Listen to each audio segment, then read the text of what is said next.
Hello everyone मोर नाम इकरामुल सरकार और आपनालोके चाइ आछे सरकार क्लासेस आठानी यूट्यूब चैनल। तो मैं कि करिछु इतिमध्ये आपनालोকৰ লগত डिस्कस करिछु जे मैं 50टा कि करिम इम्पर्टेन्ट टपिक्स कि करिम डिस्कस करिम। तो 50टा टपिके कि होइसे प्रत्येकटा अहोমৰ कम्पिटिटिव एग्जाমৰ কাৰণে जरूरी। तो मैं আজি লৈ আহিছো टपिक नम्बर 9 सेन्सास अफ आसाम 2011 माने अहोমৰ लोकपियल 2011। इति তোমালোকে কব পাৰা স্যার অসমত মানে এক্সট্রা ভাবে কি নহয় সেন্সাস নহয় তেনেহলে আপুনি সেন্সাস অফ আসাম 2011 কিয় লিখিলে। সো এতিয়া লোকপিয়লটো কি হয় গোটেই ভাৰতবৰ্ষ একেলগে হয়, কিন্তু সেন্সাস অফ আসাম এই কাৰণে দিছো যে এইটো যেটো ভিডিও হ'ব কাৰণ আমাৰ অসমৰ যিবিলাক কম্পিটিটিভ এক্সাম হয় বেছিভাগ অসমৰ ৰিলেটেড কোশ্চেন আহে আৰু সেন্সাসটো কি গোটেই কি হৈছে ভাৰতবৰ্ষত হৈছে, কিন্তু এই ভিডিওটোত মই কি কৰিম মই অসমত মানে সেন্সাসৰ ওপৰত মানে অসমৰ লোকপিয়ল মানে যি সময়ত ভাৰতৰ কি হৈছিল সেন্সাস হৈছিল তেতিয়া অসমত কি কি মানে লোকপিয়ল কৰাৰ পিছত সেই লোকপিয়লত কি কি আমি পালো সেইটো মই আজি ডিসকাস কৰিম। তো এতিয়া কি হৈছে যে সেন্সাস অফ আসাম 2011 প্ৰথমতে জানিব লাগিব যে ভাৰতৰ যেটো সেন্সাস হয় এটো একচুয়ালি কোনে কৰে। হেতু কৰে registrar general and census commissioner of India আৰু 2011 কি আছিল মিস্টাৰ সি চন্দ্ৰমৌলি কি আছিল ইয়াৰ কি আছিল প্ৰধান আছিল।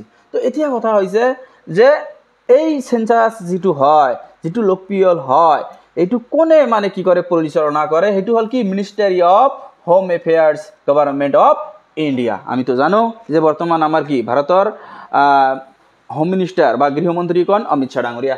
তো এতিয়া কথা হৈছে যে মিনিষ্ট্ৰি অফ হোম এফেয়াৰ্সে কি কৰে এই সেন্সাসটো কৰে মানে গোটেই ভাৰতবৰ্ষ মিলি, কিন্তু মই আজি কি কৰিম যে অসমত কি কি মানে সেই সেন্সাসত পালে অসমে কি পালে যে ইয়াত কি হৈছে যে প্ৰথমতে আমাৰ জানিব লাগিব যে অসমৰ কি হৈছে যে মাটি কালি কিমান অসমৰ মাটি কালি কিমান 78,438 মানে 78,400 কি হ'ব 38 বুলি কয় মানে 438 78438।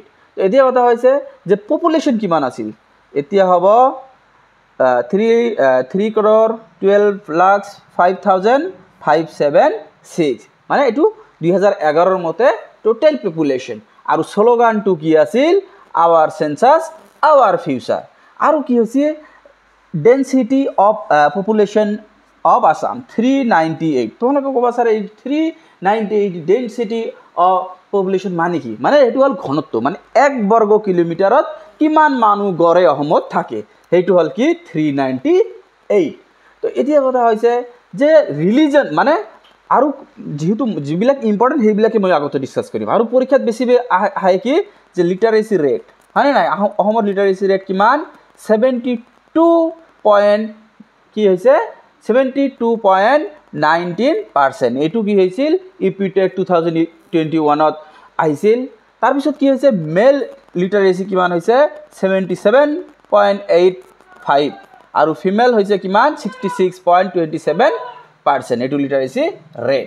তো এতিয়া কি হৈছে যে আমি কি কৰিব লাগিব যে পপুলেশন যে 2011 যে কি হল যেটো সেন্সাস হল হেতু টোটাল পপুলেশন যে কোনটো ডিস্ট্রিক্টত হাইয়েস্ট কি হৈছে মানুহ আছে হেতু হল কি নগাঁও। হেতু কি হৈছে নগাঁও ডিস্ট্রিক্ট। আৰু একেবাৰে মানে কম মানুহ জনসংখ্যা থকা জিলাটো হৈছে কি ডিমা হাছাও। তো এতিয়া কি হৈছে যে আমাৰ মনত ৰাখিব লাগিব যে মানে আমাৰ যেটো ডিস্ট্ৰিক্ট আছে যে 2011 চনৰ মতে নগাঁও ডিস্ট্ৰিক্টত হাইয়েস্ট জনসংখ্যা আৰু লয়েস্ট জনসংখ্যা মানে একেবাৰে কম জনসংখ্যা হল কি ডিমা হাছাও। আৰু মনত ৰাখিব লাগিব যে শিক্ষিতৰ হাৰ কামৰূপ মেট্ৰত হাইয়েস্ট 88.71 আৰু একেবাৰে লয়েস্ট শিক্ষিতৰ হাৰ কত ধুবুৰী। ইয়াত মই ধুবুৰীটো মেনশন কৰা নাই, ধুবুৰীত একেবাৰে হাইয়েস্ট লয়েস্ট একেবাৰে শিক্ষিতৰ হাৰ 59.36।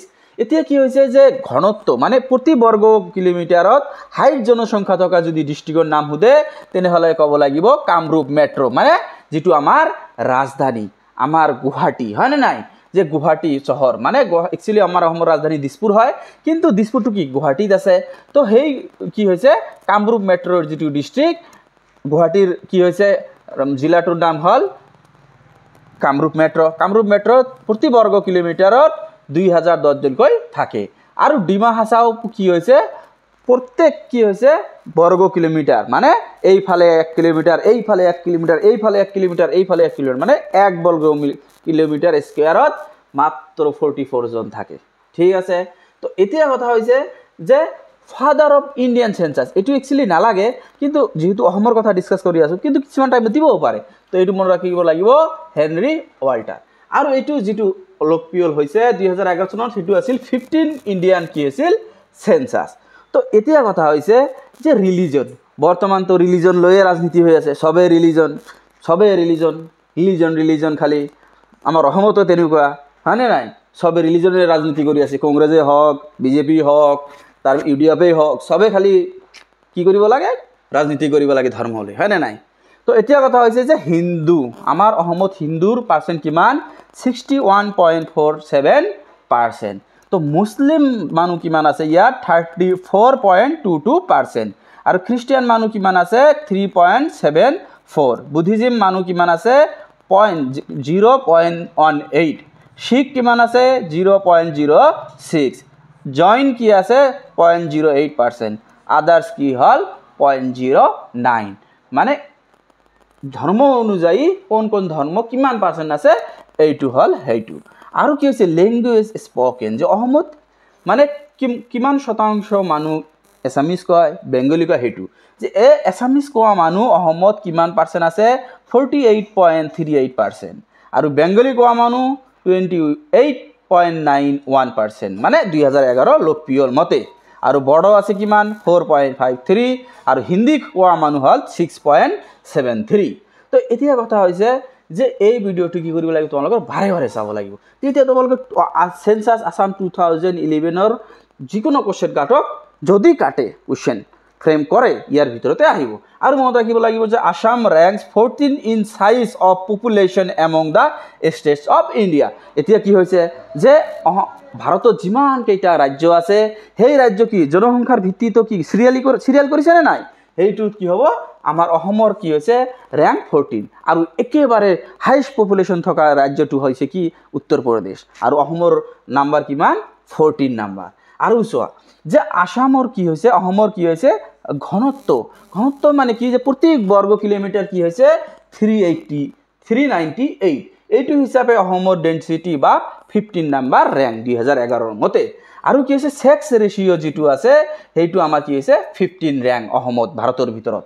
আৰু চোৱা মেইন বস্তুটো চাব লাগিব আমাৰ, চোৱা অসমৰ ৰ্যাঙ্ক কেনেকুৱা, 26 লিটাৰেসি ৰেট, মানে শিক্ষকত মানে শিক্ষাৰ ক্ষেত্ৰত অসমৰ ৰ্যাঙ্ক একেবাৰে কেৱল আমাৰ বিহাৰৰ ওপৰত, বিহাৰ হল লাষ্টত, তাৰ কেৱল ওপৰত কি হৈছিল, অসমৰ কি হৈছিল, মানে শিক্ষাৰ যিটো মানে শিক্ষাৰ হাৰ কিমান, যে 26 নাম্বাৰ হৈছে। 26 নাম্বাৰ হল কি শিক্ষাৰ হাৰত আমাৰ অসমটো নাম্বাৰ 26 নাম্বাৰ স্থান দখল কৰিছে। আৰু 1 নাম্বাৰটো জানানে নাই, কেৰেলা হল ভাৰতৰ ভিতৰত 1 নাম্বাৰ ৰাজ্য, যিটো কি কৰিছে শিক্ষিতৰ হাৰ সৰ্বাধিক দিল্লীত নহয়, কেৰেলাত। এইটো মনত ৰাখিবা। আৰু এইটো মনত ৰাখিবা যে আৰু সেকেন্ডটো কিন্তু আমাৰ কি হৈছে, যে আমাৰ মই বস্তুটো কি হলো, যে নৰ্থ ইষ্টৰ ভিতৰত কি হৈছে আমাৰ, মই পাহৰিলো প্ৰায়, যে মিজোৰাম।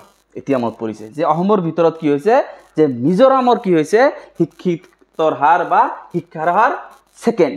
তো নৰ্থ ইস্টেৰ ভিতৰত যদি আহে, যে নৰ্থ ইস্টেৰ ভিতৰত সবতকৈ কি হৈছে শিক্ষিতৰ হাৰ কোন স্টেটত বেছি, সেইটো ক'ব লাগিব মিজোৰাম, মনত থাকিব। তো এইখিনি যদি আমি সেন্সাসৰ ভিতৰত যদি আমি কি কৰোঁ, সেন্সাস আসাম 2011 যদি আমি ভালকৈ পঢ়োঁ, তেনে প্ৰত্যেকটা কোশ্চেন আমাৰ ইয়াৰ পৰা আহিব।